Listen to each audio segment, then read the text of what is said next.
Member, Catholic Media Network and kapisanan ng mga broadcaster ng Pilipinas.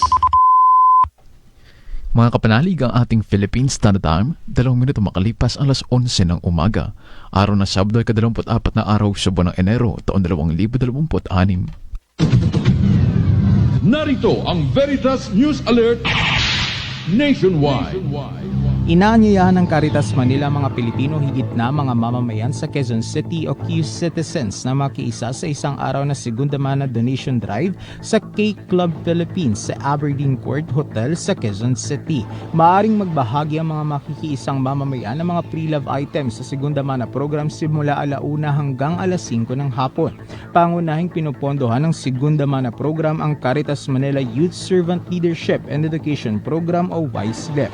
Taon-taon, umabot sa 5,000 ang scholars ng YSLEP kung saan 1,000 ang napapagtapos sa pag-aaral sa kolehiyo. Ito ay bahagi ng paggamit ng Caritas Manila sa edukasyon bilang mabisang panlaban sa kahirapan kung saan bukod sa mga napapagtapos na scholars ay nagbabago rin ang kanilang buhay. Magbabalik ang mga balita mamayang 1:00 ng hapon. Ako ang inyong kapanalig Jeremiah Figarola, sumainyo ang katotohanan. Abangang muli ang Veritas News Alert Nationwide. Ang balitang ito ay inihatid sa inyo ng Renalyn. Renalyn, araw-araw.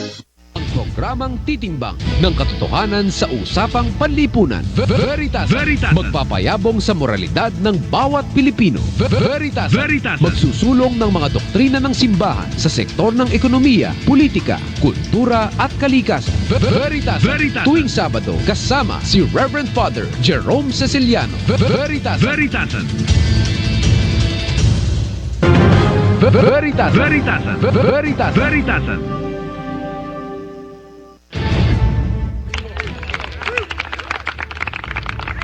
Good morning mga kapanalig, araw po ng Sabado at papakinggan po ninyo ang palatunto ng Veritasan. Ito po ang inyong lingkod, si Father Jerome Ceciliano, kasalukuyan pong Rector ng National Shrine of Mary, Queen of Peace. Mas kilala po yan sa pangalang EDSA Shrine. Ito po yung simbahan na matatagpuan po ninyo sa kahabaan po ng EDSA, corner ng Ortigas Avenue, tapat din po ito ng mall. At ang defining structure na makikita nyo po dito ay yung napakalaking imahen ng mahal na birhen. Gawa po ng bronze. Ang tawag po dito, Our Lady of EDSA, kaya Mary, Queen of Peace. Okay, ngayon po, diretso kagad tayo sa ating pong tatalakayin. Mababa daw po ang proficiency ng mga estudyante natin ngayon, magmula grade 3 hanggang grade 12. At makakapanayan po natin si Representative Antonio Tino upang maintindihan po natin saan ba nanggaling po itong survey na ito, ano ho ba ang naging basehan para masabi na mababa ang proficiency ng mga estudyante natin ngayon, at ano ba ang magiging impact nito sa programang K-12. May babago ho ba o ano ang mga kinakailangan i-tweak nang sa gayon ay maiangat po natin ang kalidad ng edukasyon dito sa ating bansa. Kung ready na po ang guest po natin, si Congressman Antonio Tino, mag-usap na po tayo. Congressman, magandang umaga po sa inyo. Father Jerome Ceciliano po ito. Hi, good morning Father Jerome. Good morning sa ating mga tagapakinig. Okay, Congressman, ipaliwanag muna natin sa mga kababayan natin, bakit ho ba meron tayong ganitong pag-aaral, at ano po bang naging basihan kung bakit nasabi sa pag-aaral na to na mababa nga ang learning proficiency ng mga estudyante po natin? May mga achievement tests at yun ang pinagbatayan ng mga findings na napakababa, less than 1% ang proficiency ng grade 12 or senior high school graduates. Ibig sabihin, napakaliit na porsyento lamang nung dapat alam ng isang grade 12 student ang aktual na nalalaman niya pagka-graduate, or sa level ng grade 12. So, yun ang sitwasyon. At I think napakita rin doon sa pag-aaral nilabas na um, mas lumala ang pagbaba ng proficiency habang tumatagal, no? In other words, sa earlier or sa lower levels, mas mataas pa, relatively mababa pa rin, pero mas mataas kumpara dito sa level ng grade 12. So habang tumatagal, ay lalong um, nadaragdagan lumalaki yung backlog ng dapat na magamay o malaman ng estudyante. Kasi syempre habang um, tumataas ang iyong grade level, dapat dumarami ang nalalaman ng estudyante. Pero nagpapatong-patong yung backlog, kumbaga. Kaya pagdating sa grade 12 ay, less than 1% daw ang resulta ng proficiency level. Okay, sino po ba ang nag-conduct ng study na to? I believe PIDS, parang yan yung think tank or research body na attached sa yung dating tinatawag na NEDA, ngayon DepDev. Okay. Kaya po ba sila nagkakandak ng ganitong study para ma-evaluate at ma-assess din nila yung programang K-12? Ano pong layunin ng study? Well, kasama na yun. Actually, ang naglabas ng payag ay yung EDCOM 2. No? So, I think both of them, yung gumawa ng study at saka yung EDCOM 2, nire-review talaga yung buong educational system kasama na yung K-12 curriculum para maunawaan yung krisis sa edukasyon na hindi naman maikakaila. Talagang may malaking problema sa educational system, so may pagsisikap na unawain at hanapan ng solusyon dito. Okay, we're talking about the system. Pag sinabi natin system, maraming elemento yan eh. Maraming component yan. Okay, dito ba sa pag-aaral na to lumabas na yung kakayanan ng estudyante o dun mismo sa, ang dami, yung mga teachers, kakayanan ng teachers na magturo o yung mismong kumbaga ay curriculum, saan ba? Ano bang nakita talaga na pinpoint dito? Kakayanan ba ng estudyante, teachers, curriculum mismo? Well, katulad ng nabanggit mo, marami talagang factors ang salik sa napakababang achievement levels. Or in other words, yung maraming dahilan kung bakit hindi natututo ang mga estudyante sa ating mga paaralan. No? So, kasama na yung nabanggit nyo, merong student factor, ibig sabihin yung home environment, no? Yung social environment. Sa atin, ibig sabihin yan, yung malaganap na kahirapan. No? Tapos, of course, factors din yung sa teacher preparation, teacher training, tapos yung mga nasa serbisyo, yung matagal nang sinasabi natin, mababang sweldo, kakapusan ng bilang ng guro mismo, yung classroom situation.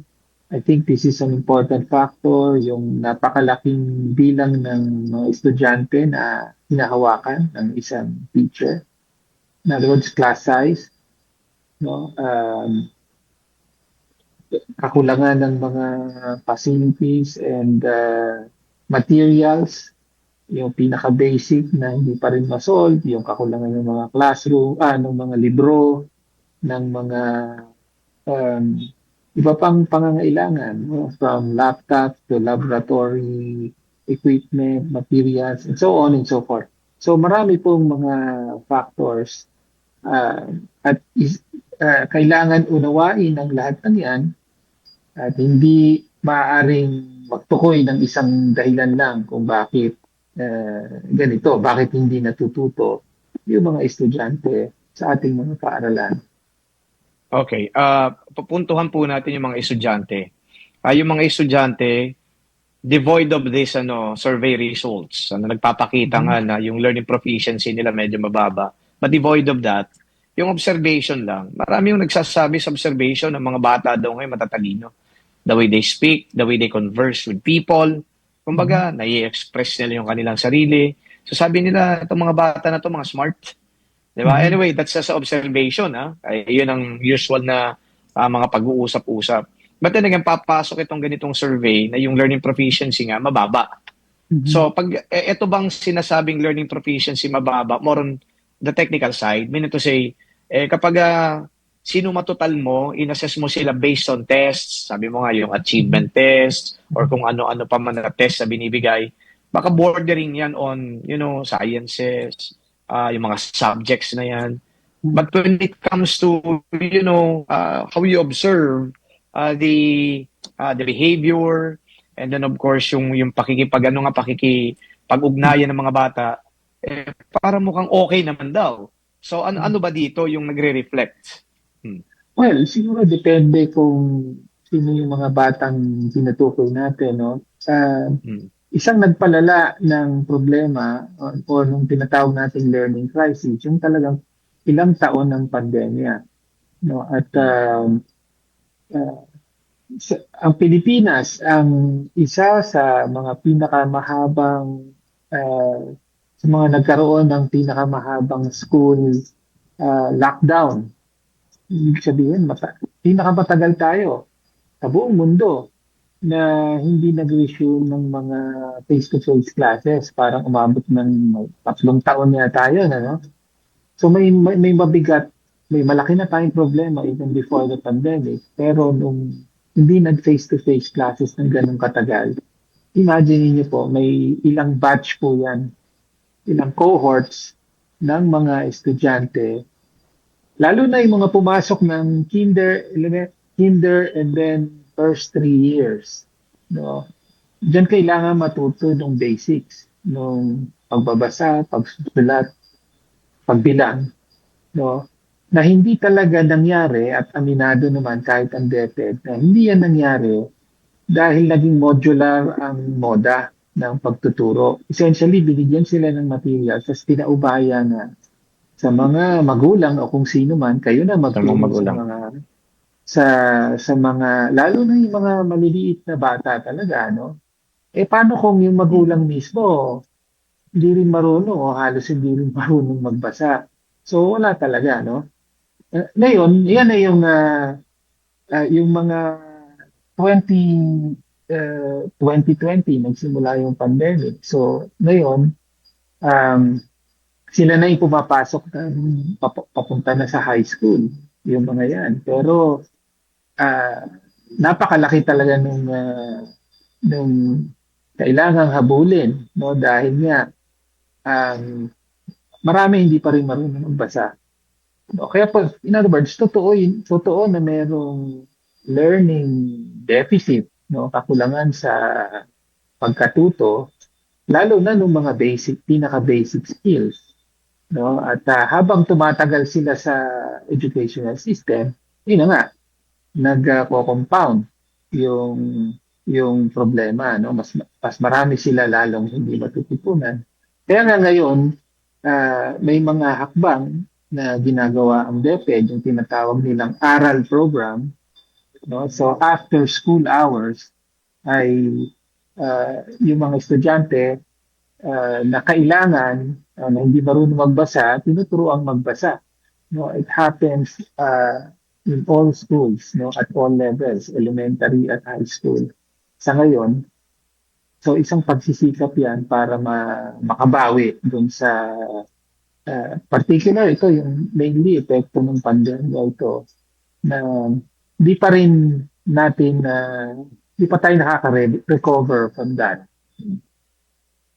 So you're essentially saying na merong deficiency sa skills, okay, learning skills, katulad ng basic na writing, di ba? O kaya reading, o maybe speaking pa, baka ganun, ano? Yung expression nila. And then well, bata pa yan, critical thinking, maybe later on na yan, ano? Pero meron ding gap sa knowledge gap. Kasi ngayon, kapag yung history nga natin, kapag tinanong mo, parang kulang din talaga sa kaalaman, di ba? Tanungin mo kung sino ba yung ating national hero, tanungin mo kung sino sa ganitong national hero, hindi rin. So medyo malawak nga ang nakikita natin ditong problema. Ngayon, pupunta tayo doon sa mga factors naman na sa teachers, di ba? Sabi mo kulang yung training siguro. Okay, kasi ando doon din yung binanggit ng kulang sa sweldo. At can you expound on that? Yung mga teachers ba, kapag nakapasa kasi yan ng LET, may lisensya na magturo yan. So, ano din ba ginagawa ng gobyerno patungkol sa kanila? Kasi di pa ito usapin ng kahulangan or kakapusan sa training. Katulad ng nabanggit mo, totoo yun. Hindi ka matatanggap bilang teacher kung hindi ka qualified. No? Kailangan licensed teacher and so on. So meron minimum qualification. Maraming mga aplikante para magturo. So kailangan lisensyado ka tapos matindi rin yung competition for the limited slots compared to yung pool of qualified applicants. Pero ang isang tampok na problema na na-highlight ngayon ay mula 2017 ay bukod sa pagtuturo, bumigat talaga ang trabaho, ang workload ng teachers. And mainly, this is because of yung implementation ng, ironically, ng Philippine Professional Standards for Teachers. So, merong isang elaborate na set of standards, criteria na pinranslate into requirements ng mga teachers. Kailangan nilang ma-fulfill habang nagtuturo sila. Kailangan may pakita silang concrete, verifiable set of indicators. Tunod-tunod nito, nadagdagan ng trabaho nila kasi may strict schedule of evaluation na kailangan silang sundin, kailangan obserbahan sila. Dati, last year, every quarter. Ngayon, naging twice a year. No? Pero mainit na usapin ito sa mga teachers dahil talagang nadagdagan palalo ang trabaho nila. So, in other words, additional work na binigay na hindi naman directly related sa pagpapaunlad ng learning output o learning outcomes ng mga estudyante. So, kaya nga ngayon, init na issue among sa DepEd yung kailangan ba talaga nitong mga formal classroom observations na essentially teaching demonstrations na hindi naman reflective of the actual classroom teaching and learning experience. So, yan, dagdag na trabaho in short. Ang dami na ngang kailangang tutukan ng mga teacher ay may dagdag na mga pabigat na trabaho na binibigay pa sa kanila na hindi naman wala namang direct impact sa pagpapaunlad ng pagkatuto ng mga bata. Okay, you're talking about mga evaluation tools para sa mga teachers na walang correlation doon sa pagkakatuto ng mga pagkakaalam ng mga bata. Ngayon, tatanungin ko kayo mismo, ano bang nakikita ninyo na dapat gawin sa mga guro para mas maging efficient sila sa pagtuturo? Sa akin, ang isang pinakamahalagang target ay yung paliitin yung class size. So, masyadong malaki talaga yung 40, 50, 60 ng mga estudyante sa isang klase. Hindi talaga, kausap ko yung mga teachers, ang sinasabi nila ng iba, na kung sa isang school year daw, meron kang 350 to 400 students, hindi na raw nila madaling natatandaan yung pangalan ng mga estudyante nila. No? So, napakalungkot, no, na isang reflection yan ng realidad ng classroom, no, na hindi mo talaga mabigyan ng sapat na at individualized na attention ang iyong mga estudyante dahil napakarami ng estudyante kailangan mong i-handle and so on. So, Okay, yun, reduction maputol of mo. class size. Okay, maputol muna kita diyan sa reduction of class size, ano. Yan po bang pag-reduce ng numero ng mga estudyante sa ng classroom makakatulong ba para mas maging para mas gumaling yung teacher sa pagtuturo? Para maging mas effective ang pagtuturo, no? So, ganun lang kasimple yun, di ba? Lalo na sa lower grade levels, sa elementary, basically, para matiyak talaga na nakakapagsulat, nakakapagbasa, marunong mag-compute ang mga estudyante, kailangan may panahon para sa individual na tutok ang teacher sa estudyante. No? Pero kung napakalaki ng bilang, mahirap na mangyari yun. Pero kung ang pinag-uusapan natin dito, yung ganun parang minomonitor ng teacher yan, yung improvement, yung performance ng bata. Pero ito naman ang sasabihin ko, tayo naging estudyante din tayo eh. Minsan sinasabi nga natin na yung teacher ko wala man ako natutunan doon. It reflects on how the teacher also teaches, di ba? Ay, hindi ko pinapasukan yun, napaka-boring.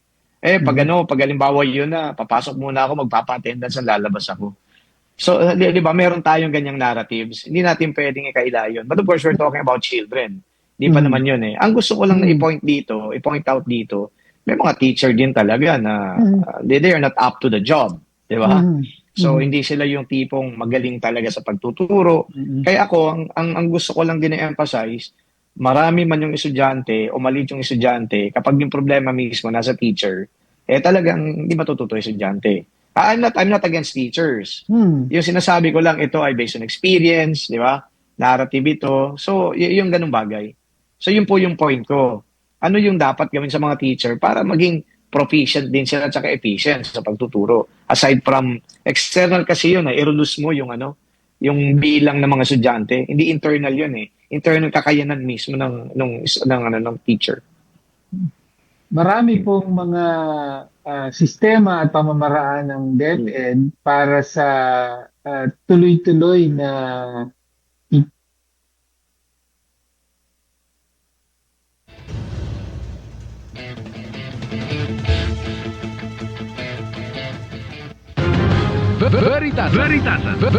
Veritasan. Hello. Okay, naputol po tayo, Congressman Antonio Tino. Opo. Ituloy po natin ko. Yeah. Ang sinasabi ko ay marami pong mga systems in place ang DepEd, no? From the annual in-service training na tinatawag nila. Tapos may mga LAC session na tinatawag, learning action cells and so on. Ibig sabihin, mga teachers na nagsasama-sama parang collegially para mag-share ng mga best practices nila and so on. So, may mga iba't ibang pamamaraan para may tuloy-tuloy na improvement and development, professional development ang mga teachers para ma-address yung sinasabi mo dahil talaga naman siyempre merong mahusay na mga teachers, merong hindi ganun kahusay na kailangan ng improvement. So the DepEd itself provides opportunities to address that, no? Pero nevertheless, ganito pa rin tayo. Sa halip na nag-i-improve ang learning outcomes ay ayon sa study, pabagsak pa rin. Di ba? So, ina-address yun, yung concern na binabanggit mo. Nevertheless, may problema pa rin. No? So mukhang hindi lang yun ang dapat pagtuunan ng pansin. Okay. Let's go now to the third, ano? Itong K-12 program mismo. Okay, yung K-12 program. In your assessment, kayo bilang mambabatas, yung K-12 program ba sapat para ma-uplift natin yung proficiency ng mga bata? May taas natin ang antas ng kanilang, pag-aaral? Well, I think ang nagiging tendensya ngayon ay every few years binabago yung curriculum, no? Kahit itong K-12, hindi na yung K-12 ngayon, hindi na yung K-12 na unang sinimulan nung more than a decade ago, around 2012, no? Nakailang ulit na ng revision ng curriculum at ang general trend ay binabawasan yung mga subject na tinuturo para daw mag-focus na lang sa basic. Kasi nga, pababa ang proficiency. So, ngayon, ang trend, tanggalin na lahat. So, tinanggal na ang history, no? Grade 5 na lang yan galing. Tapos, Philippine history, ibig sabihin. Tapos, panitikan, maraming mga bagay sa halimbawa, panitikan at kulturang Pilipino in particular, binabawasan na rin yan. So, gano'n naging trend. Ako tingin ko, mas hindi pa problema ng curriculum. May ibang mga usapin kaugnay sa curriculum. As in, syempre may kinalaman ang content na curriculum sa ekonomiya, no? At sa tipo ng ekonomiya na tinutulak ng gobyerno, no? So that's another discussion, pero I think hindi makukuha sa pagbabago ng curriculum yung problema ng kakapusan sa basic skills, no, na hindi natututunan ng mga estudyante. So yun, hindi pagbabawas na naman ng mga subject, hindi yun ang solusyon dito sa learning crisis. Okay. Yung tinatanong ko sa inyo, sabi ko yung K-12 as a program, educational program. Well, part of the program is the curriculum. And I'm even surprised na ganito na pala ginawa nila sa curriculum, parang watered down eh. Samantalang yung ibang bansa, hindi nila tinatanggal yung history nila. Para matutunan talaga yung bata pa lang, alam nila kung anong kasaysayan nila. No wonder ganito, hindi na nga nila alam yung EDSA revolution, hindi nila alam yung mga pangyayaring di ba, na naganap dito sa ating bansa. So, yung pagmamahal mo sa bayan, kumbaga watered down din. Kasi nga parang yung curriculum na binabanggit dito ay binadali na eh. Dapat meron ka ng kumbaga kaalaman tungkol sa siyensya para makapagtrabaho ka na sa ganitong edad, di ba? Parang ganun yung programa ng K-12 eh. Kapag umabot ka ng 12 years sa pag-aaral mo, o at least pwede ka na maging empleyado. Parang ganun eh. Whereas we were a product of the old school educational system. So ang point ko dito, yung programa mismo na yun ng K-12. In your own assessment, do you think it's beneficial as a whole? Hindi nga. Perfect. Tama yung sinabi nyo. Ang orientation talaga niya ay para makatugon sa mga pangangailangan ng kasalukuyang lagay ng at direksyon ng ekonomiya. So, mainly yung labor export, no? Nakafocus sa services, sa service sector, no? So kaya yung nasa curriculum talaga mayroong mga subjects on domestic work, no? Para yung para kasi kailangan yan for yung gusto mag-abroad, magtrabaho abroad. Merong mga subject on caregiving, gano'n, no? So kaya nakapunta na ako sa mga TLE classrooms, no? Nandun talaga merong mga coffee maker, merong washing machine, etc. para ma-familiarize lang yung mga bata sa mga ganyang appliances na maaring wala sa sarili nilang tahanan, pero kung mag-abroad sila as a domestic helper, kailangan familiar sila doon. No? So, Okay. ganun ang disenyo ng K-12 na problema natin. So, yun nga po, sinabi mo na yung problema, parang nagpo-produce tayo ng mga Pilipino na kulang dun sa basic, yung magbabasa, yung magsusulat, pero may skills naman sa pagtatrabaho. Di ba? Parang, di ba, meron kang, sabihin na natin competency doon sa skill na yun, tatrabahuhin mo. Pero yung basic competency, parang wala. Parang hindi sapat yun. Di ba? Anyway, that's just an assessment and an observation.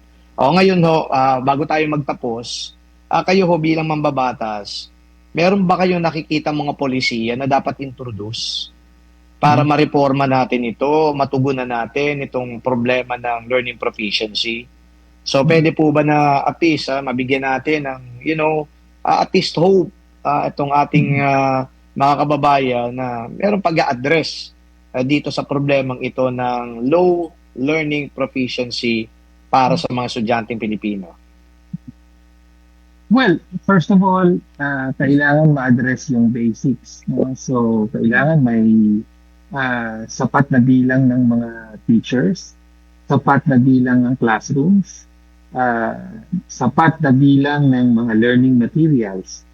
So, bottom line, budget. No? So, meron tayong panukalang batas na dapat umabot sa minimum na 6% of GDP ang budget sa edukasyon. Ngayon, sabi nila ngayon, nasa 4% daw dahil may particular na pagbawi daw at pag-focus sa education.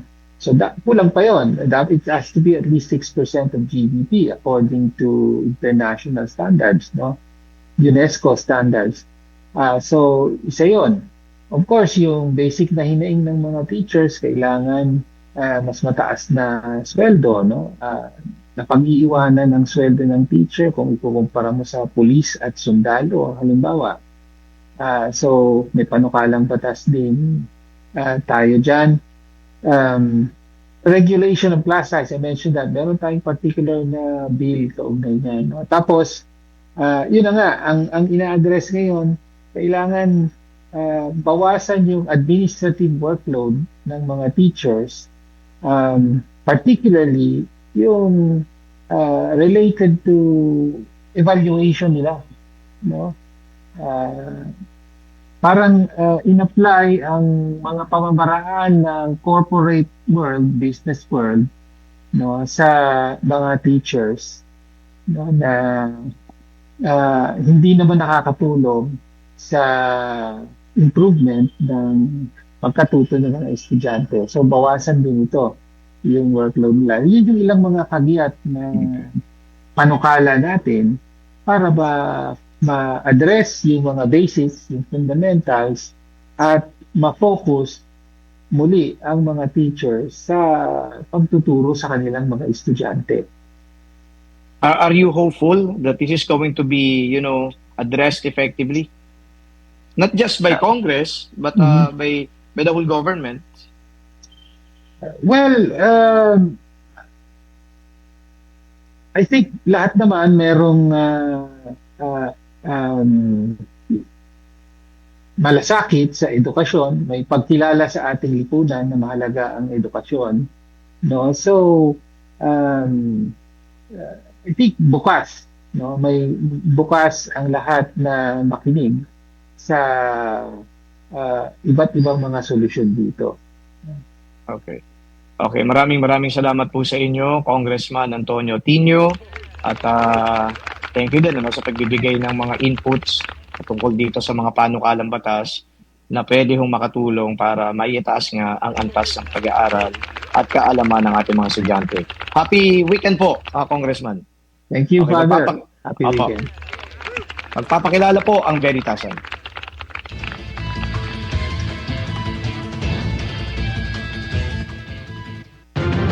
Veritasan. Celebrating 56 years of Catholic Broadcasting. From Mega Manila, Philippines, to the World Wide Web. Veritas 846 Kapanali. Balita ng sambayanan, mga turo at pagtulong sa kapwang nangangailangan. Veritas 846, ang radyo ng simbahan. Member, Catholic Media Network and kapisanan ng mga broadcaster ng Pilipinas. Mga kapanalig, ang ating Philippine Standard Time, 37 minuto makalipas alas 11 ng umaga. Kapanalig, narito ang ilang paalala sa pakikibahagi ng on-air and online healing masses sa Veritas tuwing alas 6 ng umaga, alas 12 ng tanghali, alas 6 ng gabi at alas 12 ng hating gabi. Maghanda ng isang munting altar at maaaring lagyan ng krusipiho at nakasinding kandila. Magsuot ng kaaya-ayang damit katulad ng isinusuot kapag dumadalo sa pangkaraniwang misa. Panatilihin ang katahimikan at sumabay sa mga pag-awit at pagtugon sa mga bahagi ng misa. Iwasan ang mga bagay na makakasagabal habang nakikiisa sa banal na Eukaristiya. Maaaring tumayo o umupo sa pakikibahagi ng Eukaristiya maliban na lamang sa mga may karamdaman. Sa bahagi ng komunyon, hinihikayat ang lahat na dasalin ng Act of Spiritual Communion bilang pagtanggap ng banal na komunyon. Kapanalig, ating ihanda ang sarili sa pakikiisa sa hapag ng Panginoon, ang hapag ng katotohanan at ng ating kaligtasan. Healing Mass sa Veritas. Abangan! Come, Lord Jesus, send us your Spirit, renew the face of the earth. Come, Lord Jesus, send us your Spirit, renew. Veritasan.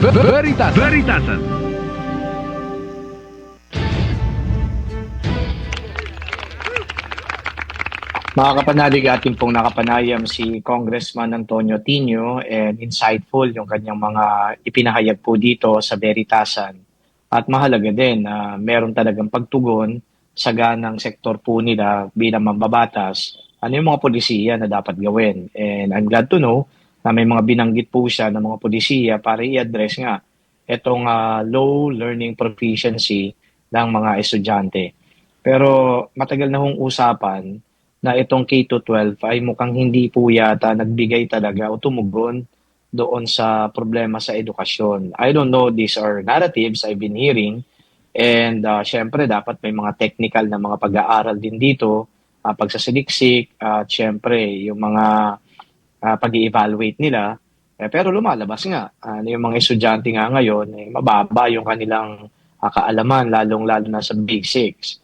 At malinaw na yung basics dito ay yung pagbabasa. Okay, merong mga kwento nga, yung mga anak ng ilang mga kaibigan ko, hirap na hirap silang magbasa, lalong-lalo na sa Pilipino. Kasi nga, yung mga bata, tinuturuan nga na maging competitive. Dahil itong K-12, yung paghahanda para makapagtrabaho ka rin, hindi lamang dito sa Pilipinas, kundi sa ibang bansa. And so therefore, yung karamihan, mukha yatang English na yung kanilang medium of language. Kaya mabababa yung mga grades nila sa Pilipino. Ang tataas sa ibang mga subjects, pero pagdating ng Pilipino, minsan umaabot ng mga 80 plus, samantalang yung ibang subjects 90 plus. So yun ay isang pagpapakita lamang na yung talagang goal na gusto nitong K-12 ay tayo maging competitive nga when it comes to, our neighbors and to the world at large. Okay? So hindi tayo basta-basta na lang mahuhuli. Kaya yung pong mga trainings, yung pong mga pinag-aaralan, these are geared towards having job outside and being employed internationally. Baka ganon. So, but then I am not in authority to undermine the curriculum and at the same time the program. But then again, ito yung mga manifestations nga na maaaring yung programa ay hindi nga talaga tumutugon sa pangangailangan at ng ating mga kababayan. Well, ito lang, it's not a nostalgia, pero nung kami po yung nag-aaral pa sa elementarya, pati na rin nung kindergarten, very elementary ho yung, yung tuturuan ka talagang magbasa. At saka yung, alam mo, yung pag-aaral ng mga vowels, di ba? Mga consonants, yung A, E, I, O, U, pronunciation, pati nga ho yung paghawak ng libro habang nagbabasa. Kumbaga, hold the book with your left hand. Ganyan yan, left hand ho yan, di ba? Tapos, glance at the audience once in a while. Naku, yung pong mga gano'n, natutunan ho namin yun. Well, baka naman natututunan pa rin ngayon kasi hindi ko na alam yung classroom setting. But these are basic things. And then, be conscious of the punctuation marks, o yung comma, yung period. Pag sinabi mong comma, mag-pause ka. Okay? Kumbaga, hinga ng isang hinga. Yan. Tapos, pag sinabi mong period, o mas mahabang pause. Diba? Kasi yung thought ng sentence, period na eh. Another sentence na naman, o paragraph, ang babasahin mo. So, yung ganun basic. We learned that. But I am not a product of the K-12. Ako po yung nag-aral ng elementarya, 1981. Pinanganak po ako, 1974. 1981, so 6 years old. Grade 1 ho ako noon. At yung pong naging teacher ko nung grade 1, siya din pong teacher ng nanay ko. Kaya in-enroll niya ako doon eh. Kasi bilib na bilib yung nanay ko doon sa kanyang teacher. Kaya naging teacher ko din nung ako'y elementary. By the way, Libon Central School. I'm a product of a public school. So, yung pong mga kaklase ko doon, yung magulang nila, ay teacher din po itong naging teacher ko. Hindi ko po makakalimutan, grade 1 teacher ko, Miss Andrea Serrano. Miss po matanda na siya, pero yun nga po, Miss. Hindi na nag-asawa. But she was so, she was so efficient, she was so effective. O yun po naman ang pinupuntuhan dito kanina, na may factor din yung teacher sa, pagkakatuto ng bata o ng estudyante. Nung nag-decide ho, yung mother ko na enroll ako doon, kasi believe siya doon sa teacher. Okay? Yung pong mga ka-eskwela ko ay mga magulang na naging estudyante din itong teacher ho namin. So they were products of the efficient teacher. That's why they enrolled us to this efficient teacher, effective teacher. Marami ko kami natutunan doon. Natutunan ko nga ho doon yung magbasa. Medyo may pagka-stricto pa. At kapag hindi po kami makabasa, nakatayo ka.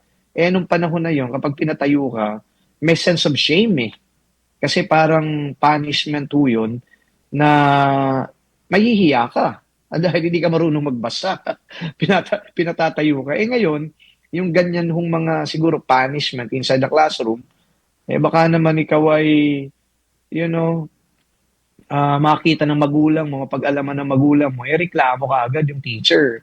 Pang-aabuso na kaagad yan. So, hindi na pwede yun. So, ang dami hong nagbago. Nag-evolve ho eh.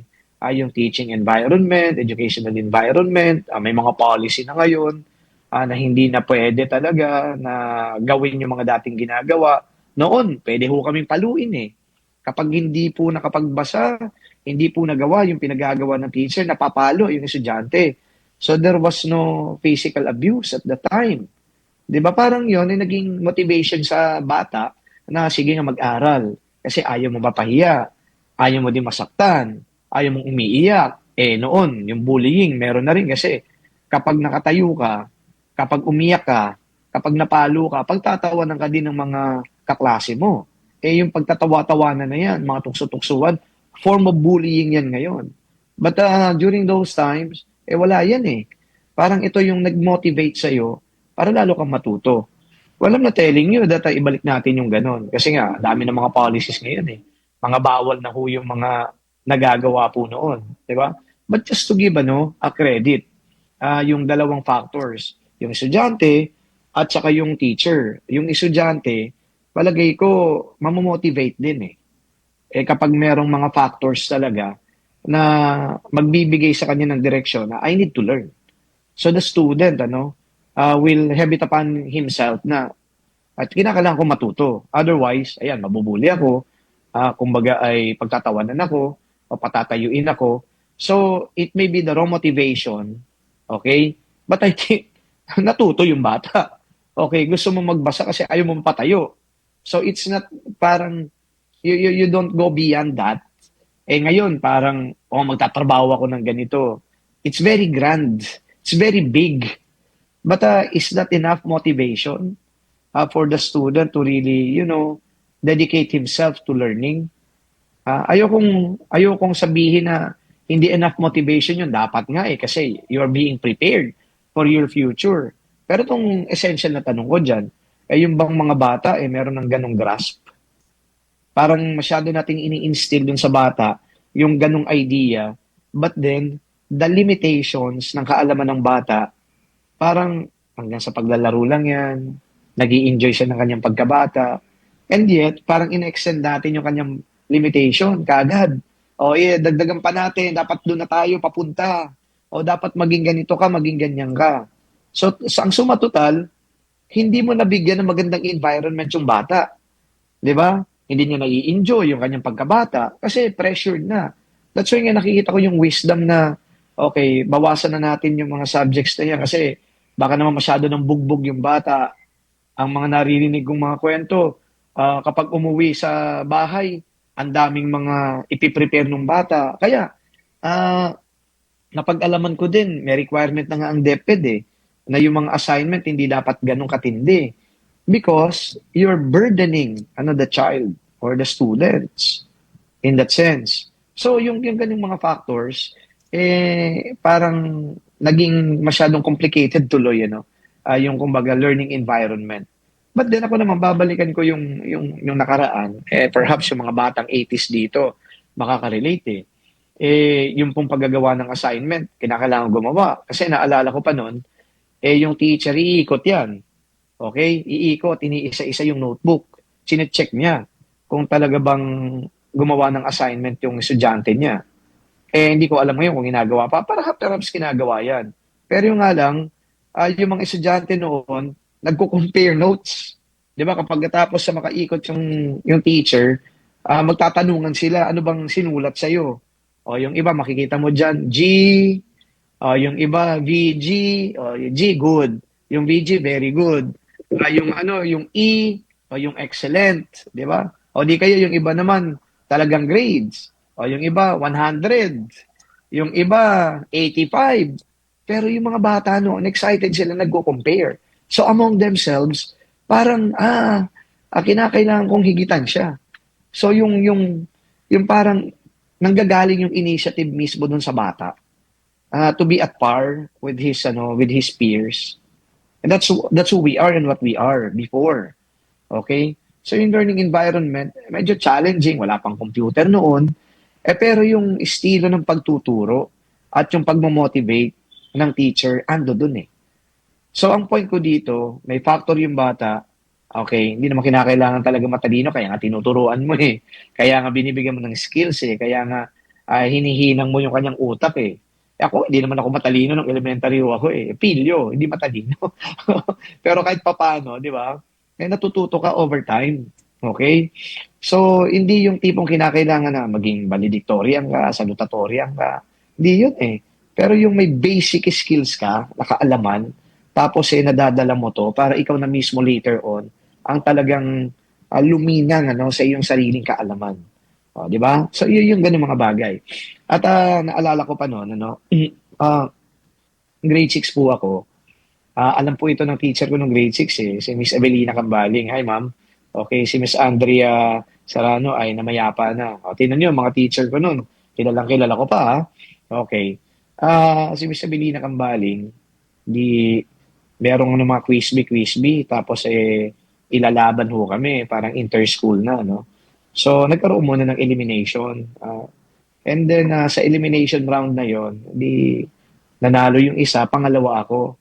Siyempre, may mga matatalino pa sa akin, naungusan ko doon sa elimination na yon. I think parang araling panlipunan o history, something like that. Ngayon, sorry mama, parang parang hindi yata kumbinsido na pwede bang ilaban to si Jerome? Kaya parang may nagbungkahi noon na ulitin natin. Alam niyo, matigas na ulo ko noon eh. Sabi ko, ba't uulitin eh?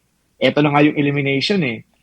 Sinubject namin yung sarili namin. Kasi nga, yung ibang kasama namin dun sa exams, yung ina-expect na mga matatalino nga na dapat mananalo. Hindi nga eh. Si Jerome Colocoy. Yun ang pangalawa. To make the long story short, hindi na ho inulit yung exams. Okay? Kasi nagprotest din ako. And then, inilaban na ho kami inter-school, iba-iba ng school. Abay, unexpectedly, nanalo ho kami doon. Kaming dalawa ho. Yung kasama ko noon, Arcadio Sabater. Tingnan niyo, grade 6 kami niya, na alam ko pa. So, nanalo kami noon. Ang pangalan ng school na pinuntahan namin sa San Agustin Elementary School, isang baryo, doon sa town po namin, Dibon Albay. So, nanalo kami. So, ngayon, unexpected yun yung pagkakapanalo, lalong-lalo na ako kasi sabi nga, kulo ko eh. But anyway, yung principal namin noon sa kanyang tuwa, di ba, gusto niya kaming congratulate, niyakap niya. Alam niyo ba sa kalokohan ko talaga, ako ay umiwas at nagtatakbo. Hindi ako nagpayakap. So ganun ho Pero, I mean to say, hindi naman tayo yung outstanding student. But then, ando doon, evident na yung gusto kong matuto. Ba't ko sinasabi yan? Hindi pa ako nag-aaral, ay nanay at tatay ko, hinihiling ko na sa kanila na turuan nila akong magsulat at magbasa. Kapag minsan may mga ginagawang libangan ng nanay at tatay ko, okay? Napapabayaan nila ako, ay yung ibahong tao, kapitbahay ho namin, ang nagtuturo sa akin para magsulat. Alam niyo, very concerned nga ho ako noon na dapat matuto ako ng magsulat na dapat yung dugtong-dugtong. Di ba, ano bang tawag natin yung handwriting natin, di ba, meron dyan yung kaisa-isa lang nakalimutan ko na yung technical term dyan. Pero dapat marunong ka magsulat ng dugtong-dugtong. Kasi bahagi yun yung writing. Hindi lamang yung kumbaga marunong kang magsulat na nag-express ng idea, tama yung kumbaga ay agreement ng subject and verb. Hindi lamang po yung, kundi yung style ng pagsusulat, pagandahan pa yan O meron ho kami noon. Tinuruan ho kami. So hindi pa yung uulitin ko na parang advanced na kaagad mag-isip o magtatrabaho ka, kaya ganito na. So the basics we learned when we were in our lower level in the elementary. Okay? So, yung desire din ng bata na matutuan doon. Yung nanay ko ho, siya ho yung librarian doon sa town namin. Municipal librarian. So, bata pa ho ako, natuto na rin ho akong magbasa ng dyaryo. Mantakin ho ninyo dyaryo. Sino magbabasa ng dyaryo, bata? Kaya nagbabasa lang ho niyan yung mga matatanda yung mga wala nang ginagawa. So, natututo na ako doon na magbasa ng mga nangyayari sa ating lipunan, nangyayari nun sa bansa. 1980s. Nako, matindi ho yung martial law.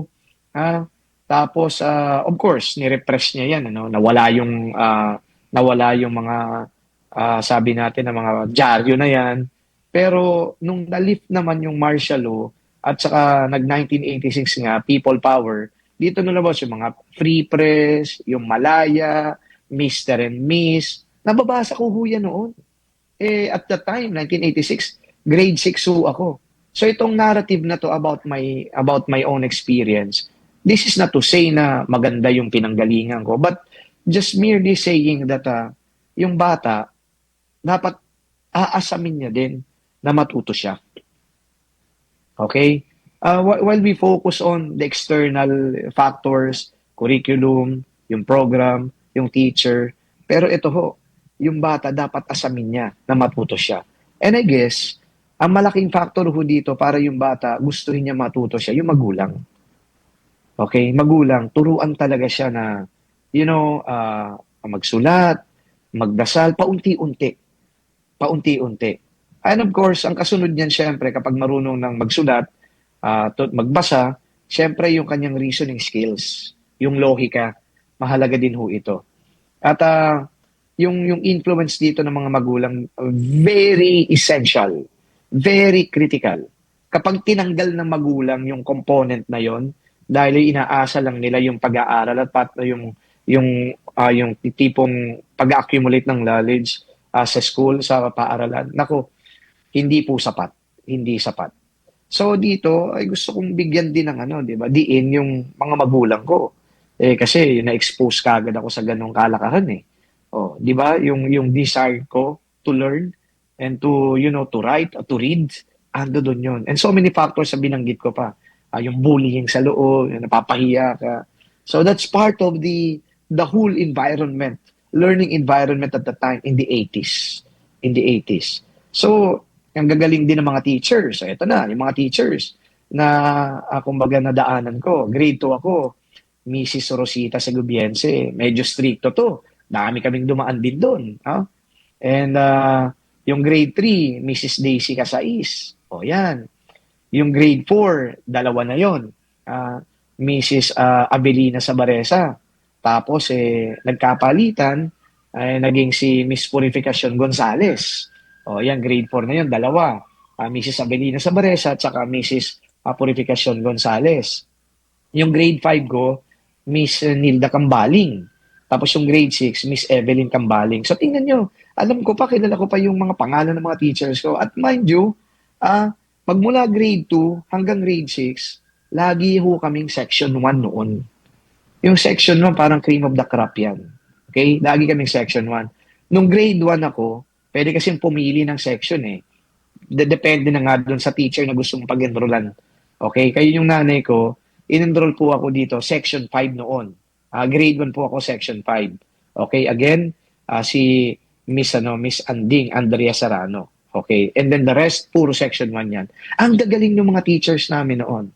And stricto sila.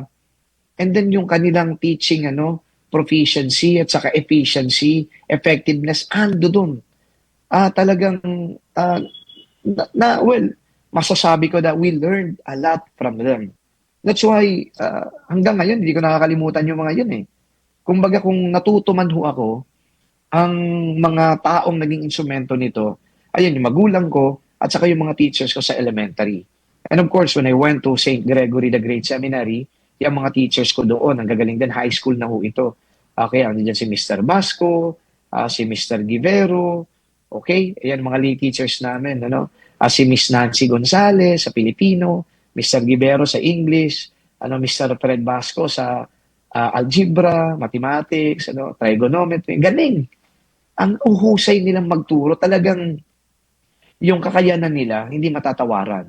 So it works both ways. Okay?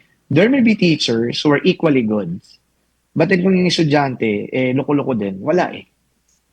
Pero kung yung estudyante, he's taking it upon himself na, yun nga, I need to learn. I need to learn because later on, knowledge is going to bring me to wherever I want to be. Di ba? So yun po ang motivation. So, ang hirap ng mapakinggan natin na yung learning proficiency ng ating pong mga kabataan ngayon ay mababa. Kasi ano kaya magagawa natin dito?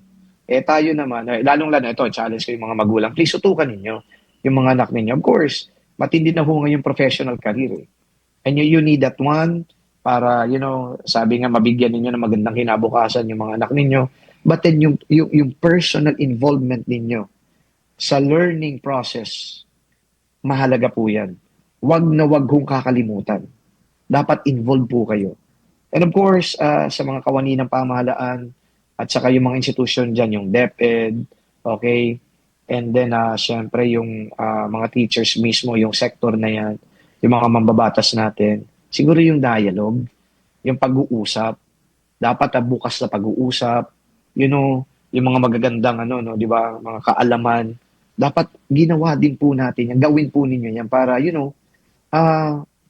yung pong pagbibigay ng solusyon dito, hindi lamang po compartmentalized. Yung synergy mahalaga. Kaya, nung sinabi ni Congressman Tino kanina, maraming concern, pero iba yung concern sa mga hakbang na ginagawa. Yung concern yung may nararamdaman ka na we have to address things at nakikita mo yung problema. But then it's another thing to really solve the problems and resolve the issues. At kailangan tulong-tulong dito lahat ng mga ahensya. And I hope, dahil nagkaroon na ng ganitong pag-aaral, so magawan po ito ng solusyon. Ika nga. Okay? So maraming salamat po. Pero babasahin ko din ng isang text dito. Tama, ganyan din ang ginawa ko. Sariling sikap. I-start po ng Abacada at IEOU. Diyan po ako natutong bumasa. Salamat po. Galing po yan kay 778. So, alam niyo mga kapanalig ay yung pag-aaral ay isang napakalaking bagay na maipapamana ng bayan at ng magulang sa mga bata. So, learning should be the work of the children, the students, the teachers, the school itself, and then the government. Ang dami hong stakeholders dito. Magtulong-tulong tayo. Okay, maraming salamat po sa inyo mga kapanalig na nakinig dito po sa ating palatuntunan. Isang makabuluhan na naman na topic o paksa ang ating pinag-usapan. And hopefully, meron nga tayo napulot dito sa usaping ito. By the way, sa Lunes, yung pong mga nag-aral po sa Universidad ng Santo Tomas, Central Seminary, Ecclesiastical Faculties, at kahit na sa iba pang mga kolehiyo po dyan sa loob ng university, kung nagpari po kayo, consider na po kayong alumnus. Okay? Sa Lunes, January 26 until 27, meron po tayong Alpha Homecoming. So as President of the Alumni Association, I invite you, I call on you, please attend our Alumni Homecoming this coming January 26 to 27 there at the Central Seminary UST inside the University of Santo Tomas. Happy weekend po sa inyong lahat. Magsimba po bukas, araw po ng linggo. Ito po si Padre Jerome Siciliano. Sumainyo ang katotohanan. Bye-bye!